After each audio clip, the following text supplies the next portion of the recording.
Сакам да донирам за вашиот син. Вака профилот потпишан како Петровска Анета го започнал разговорот со родителите на малиот Тео, кој боледува од церебрална парализа и епилепсија.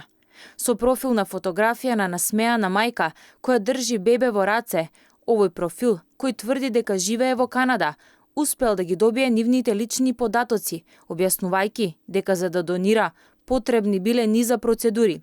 Само неколку часа подоцна, мајката на Тео добива SMS порака во која се соопштува дека е поднесено барање за брз кредит со нејзини податоци и одобрен за купување на бела техника.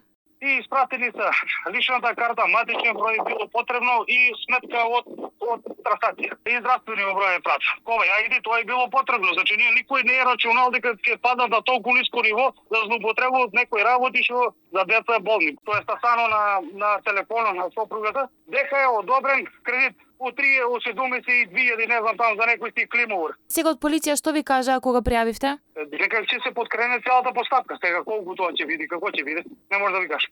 Десетици граѓани се измамени на сличен начин.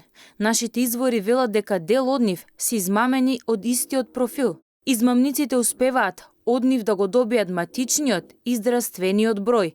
Во некои случаи се монтира нивниот лик со лична карта во рака, а во друг случај измамените сами се фотографираат така. Ова е се што им е потребно за подигнување на брз кредит со туги податоци. Мора владата да размисли и за овие кредити што се даваат како финансиски друштва, брзи кредити, кеш кредити, како сакаме да ги наречеме.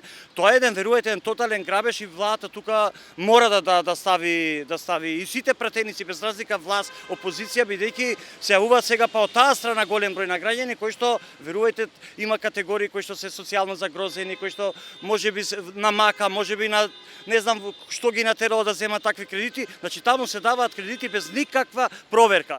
Во меѓувреме, сите вистински хумани граѓани кои сакаат да донираат за Тео Максимов, кој боледува од церебрална парализа и епилепсија и на кого му е потребно лекување во Србија, тоа можат да го направат на бројот на T-Mobile 143 112 или со донација на жиросметка.